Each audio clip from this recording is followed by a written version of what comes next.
This is a .45 caliber 1911 style pistol. I'm going to be explaining the basic operation of this pistol and how to field strip it. Every time you pick up a firearm, you need to, first thing you need to do is check and see if it's loaded. Now obviously if I just assumed that was empty, then I'd be having a bad day.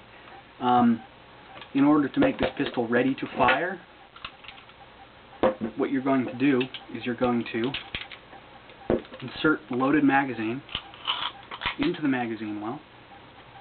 You're going to rack the slide to the rear, and if you're not going to use the pistol immediately, you're going to put it on safe by pushing the thumb safety up.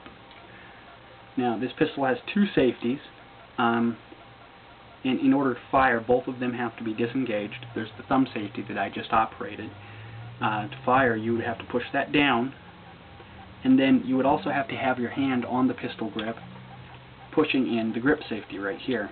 And it's quite nice that we have both of these, because this is a single action pistol, which means that if you're using the pistol, you're most likely going to have it with the hammer back like this, ready to fire all the time.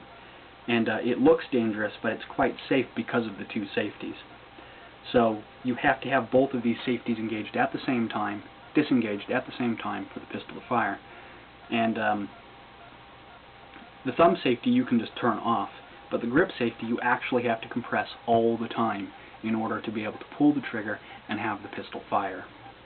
I said this was a single action pistol, and most modern pistols are double action pistols, and I'm going to explain what that means.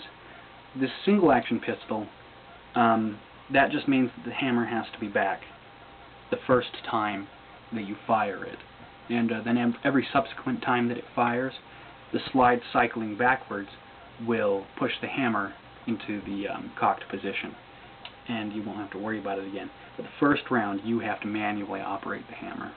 On double action pistols, what happens is you pull the trigger, and the trigger pull manually cocks the hammer, pulls it to the rear so that you don't have to.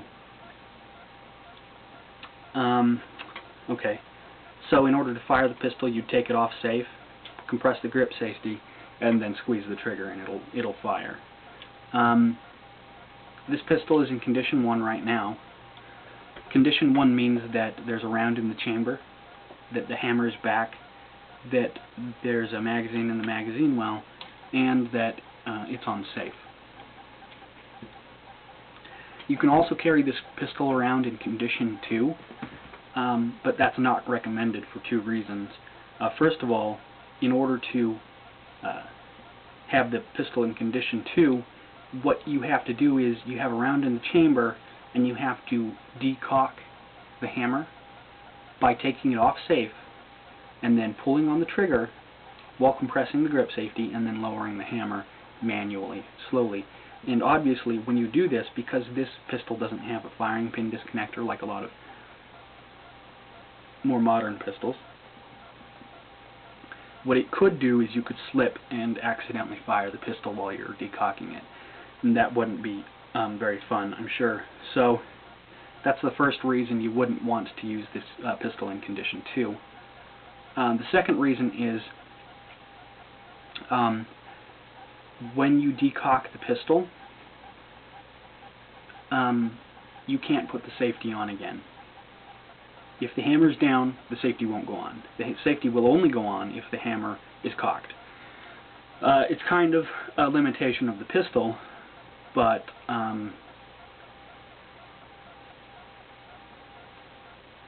it's a good reason not to put the pistol in condition 2.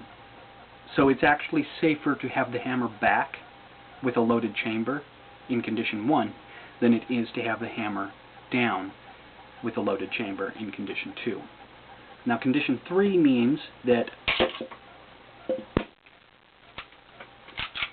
there is no round in the chamber. There is a magazine in the magazine well, and the hammer is down and the safety is off. And then there's condition 4, which means that there is no magazine in the magazine well, the safety is off, the hammer is down, and there's no round in the chamber. Okay, and that's the basic operation of the pistol. Now I'm going to explain how to field strip it. obviously the first thing you want to do when you take apart any firearm is check and make sure it's not loaded. Visually check the chamber, and also check for a magazine. Once you've done that and confirmed that it's not loaded, what you're going to do is turn the pistol over, and you're going to push on this cap right here. This cap covers the end of the recoil spring, so it's quite strong, but push on that, and then you can rotate this bushing right here to the side, and that will allow you to release that cap. And you gotta release that slowly because it's on the end of the recoil spring, and the spring will make it fly away if you don't release it slowly. You can now pull out this bushing, and after that, what you want to do is you want to slide the slide about halfway back. And what you're doing is there's two notches on the side of the slide right here, and you're lining up the rear notch right there, which is a disassembly notch, with the back of the slide release switch. And what you're going to do then is you're going to push out the slide release switch by pushing on the opposite side, this little tab here.